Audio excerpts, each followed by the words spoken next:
नमस्कार, मैं astrologer numerologist Praveen Kaur अपने चैनल पर आपका हार्दिक अभिनंदन करती हूँ और आपका स्वागत करती हूँ।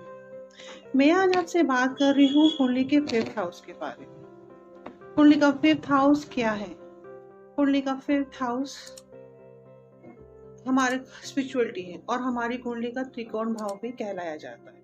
अगर कुंडली के 5th हाउस में राहु है तो राहु क्या रोल प्ले कर रहा है? कुंडली का 5th हाउस में अगर राहु है तो राहु वहां से जितनी भी चीजें हैं उनको एक्सेप्ट करता है। राहु जिस हाउस में होता है उस हाउस के अकॉर्डिंग काम करता है।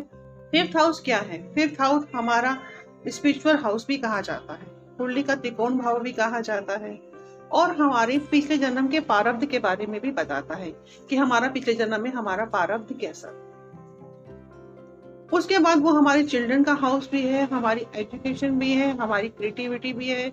वहां से हमारे बिजनेस भी पता चलता है, लव अफेयर भी पता चलता है, हमारी क्रिएटिविटी, डांसिंग एंड एक्टर्स के बारे में पता चलता है। राहु वहां पर अगर वहां पर सिचुएटेड है तो राहु उस हाउस से रिलेटिव चीजों को एक्सेप्ट करेगा, वो उस हाउस से रिलेटिव चीजों को पाना चाहेगा। इट फॉर दैट जैसे भी मर्जी। पहले हम लगन को भी देखते हैं कि लगन की क्रिएटिविटी कैसे है, लगन की पर्सनैलिटीज कैसी है। फिर हम 5th हाउस को देखते हैं। 5th हाउस में राहु है। राहु क्या कर रहा है? राहु उस हाउस से रिलेटिव चीजों को ऑब्जर्व करेगा और वहां से वो अपनी, चाहे वो एजुकेशन है, चाहे वो उसके लिए कुछ भी है, डांसिंग है, फेम है, नेम एंड अफेयर है, अगर उसकी लाइफ में वो टाइम आता है तो उसका लव अफेयर भी बहुत अच्छा रहे, क्योंकि राहु उस हाउस से जितनी भी चीजें हैं, रिलेटिव चीजें हैं, उन सब के साथ एंजॉय करना चाहता है, उसका उस चीजों को पाना चाहता है। उसकी वो डिजायर्स हैं कि मुझे इस हाउस से रिलेटिव चीजें चाहिए तो चाहिए, वो कैसे भी चाहिए।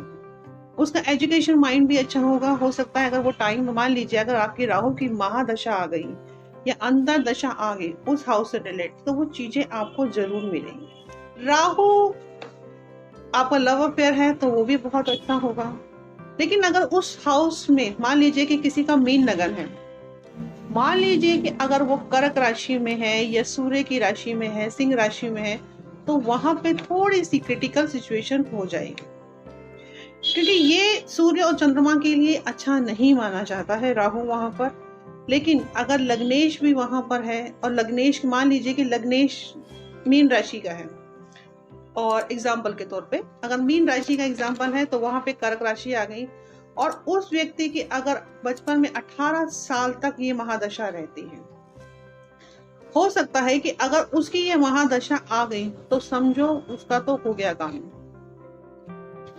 वो टाइम उसके लिए हो सकता है उसे गलत रास्ते पे ले जाए, क्योंकि चंद्रमा को भ्रमित, मैंने क्या कहा, जहां चंद्रमा हो या चंद्रमा का हाउस हो तो राहु आपको लगता है कि बहुत अच्छा कर रहा है, लेकिन राहु जब उसके रिजल्ट, जब वो टाइम, उसकी जर्नी 18 साल वो निकल जाएंगे या उसकी वो अंतर्दशा निकल जाएगी, तो आप देखेंगे कि राहु क्या करके गया है। तो आप लोगों को, आपको फील होगा कि राहु उस हाउस में है और चंद्रमा की राशि में है, तो उस व्यक्ति का तो कर गया वो बेड़ा पार।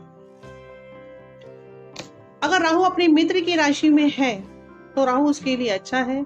शनि की राशि में है, बुध की राशि में है या शुक्र की राशि में है तो वहां के लोगों के लिए अच्छा है।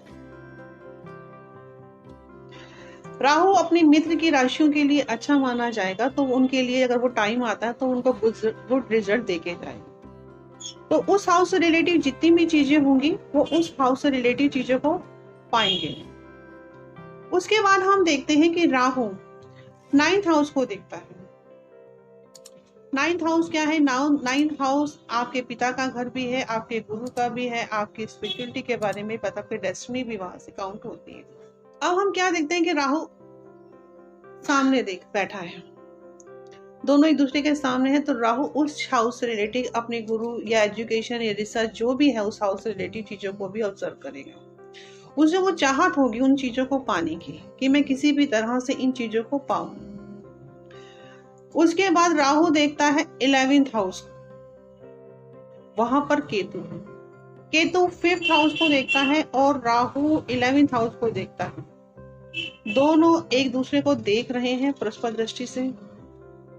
तो हो सकता है कि ऐसे व्यक्ति को, क्योंकि अब हमारा 11th हाउस क्या है, 11th हाउस हमारी डिजायर है, हमारी इनकम है, असेंबली है, हमारा सोशल नेटवर्किंग है, फ्रेंड स्केल है हमारा वहां से, और वहां से हमारी बहुत सी और भी डिजायर्स देखने के लिए मिलती हैं। तो हो सकता है कि वो व्यक्ति जब राहु वहां पे देख रहा है, तो हो सकता है कि उस व्यक्ति के उस हाउस में केतु है, तो उस हाउस से रिलेटेड चीजों पर उसका ध्यान ना जाए, उसे इनकम का शौक ना हो। लेकिन राहु है तो राहु तो कैसे भी अपनी चीजों को एक्सेप्ट कर ही लेता है। केतु एक बार फिर भी कहीं ना कहीं ठहरा हुआ है, उसे उन चीजों की चाहत नहीं है, लेकिन राहु को उन चीजों की चाहत है। तो राहु टेट फॉर दैट कैसे भी उन चीजों को हासिल करने की कोशिश करेगा, चाहे वो अपनी एजुकेशन के द्वारा होगी, या फिर उसको भाग्य से वो चीजें मिल रही हों, या उसके पिता की उससे उसको मिल रही हों, या उसको अपने गुरु के आशीर्वाद से वो चीजें मिल रही। उसके बाद जाता है लगन पे। लगन क्या है? लगन आप हैं, आपकी पर्सनैलिटी है, आपकी एबिलिटी है। तो राहु उस हाउस से रिलेटिव यानी कि लगन को चमकाने की कोशिश करेगा। तो अगर लगन की भी उसके मित्र का है तो समझ लिए सोने पे सुहागा हो गया, क्योंकि राहु 5th हाउस अगर आपकी इन चीजों को एक्टिवेट कर देता है, तो आप 5th हाउस में बैठ के तो आप लगन की पर्सनैलिटी ऑटोमेटिकली गुड हो गई। क्योंकि राहु क्या है? राहु एम्बिशियस है, और वो लगन में बैठ के भी एम्बिशियस को कंप्लीट करेगा। तो स्वयं लगन भी चाहेगा, यानी कि आप भी खुद चाहेंगे कि आप उस जर्नी को पाएं, उस 5th हाउस से रिलेटेड चीजों को एक्सेप्ट करना चाहेंगे, वहां से वो जितनी भी चीजें हैं उनके साथ आप इंजॉय करना चाहेंगे। अगर वहां पे शुक्र भी है, या शुक्र की राशि है 5th हाउस में, तो भी आपका लव अफेयर बहुत अच्छा चलेगा।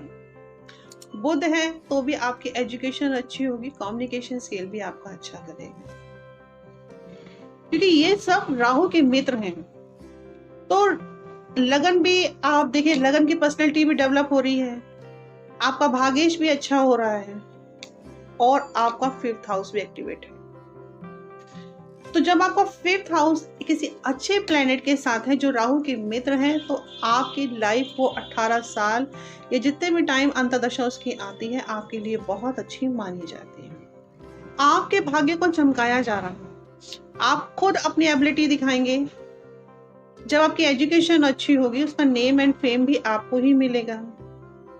आप किसी एक्टिंग के थिएटर लाइंस में जाते हैं, या कहीं कम्युनिकेशन, या किसी इस तरह के आपके बच्चे हैं, हो सकता है आपके बच्चों के माध्यम से आपका नेम एंड फेम हो।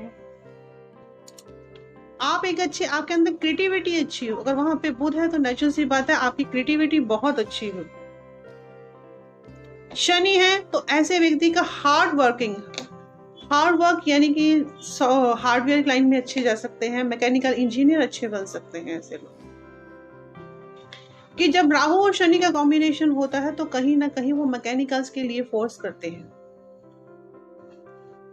क्योंकि राहु क्या है? राहु टेक्निकल है, शनि लोहे को रिप्रेजेंट करता है।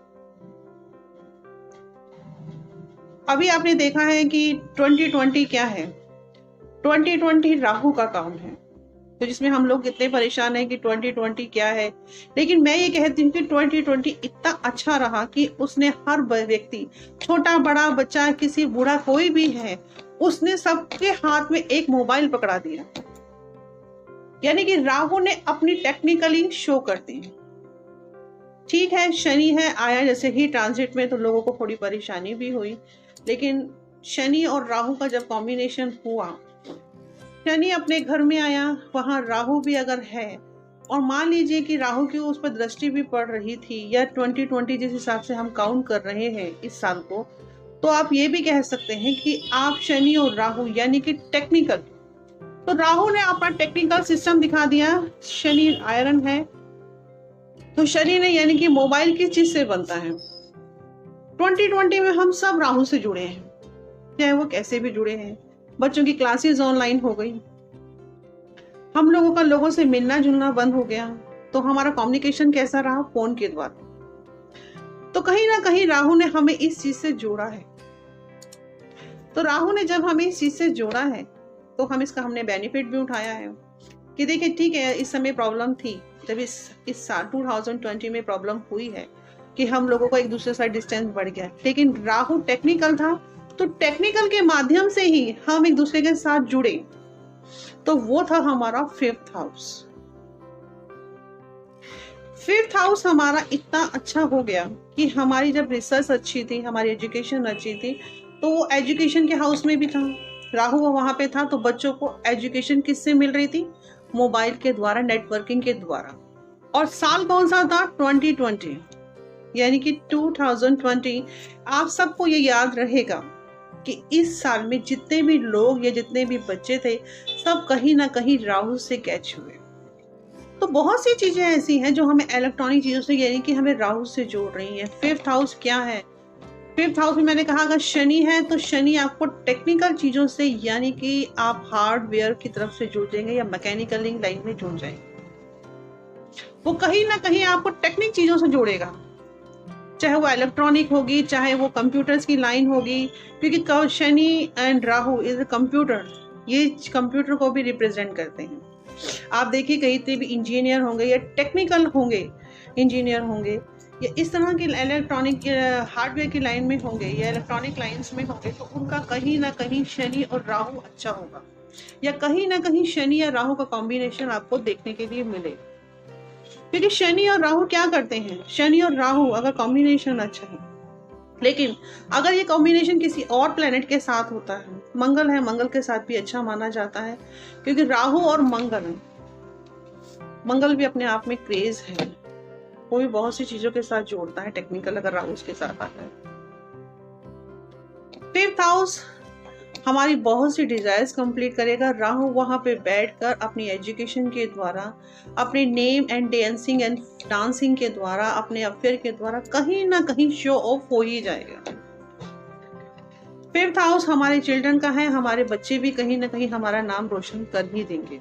और अब हम देखते हैं कि 5th हाउस का प्लैनेट की कंडीशन क्या है, क्योंकि वो हाउस में हमें देखना है।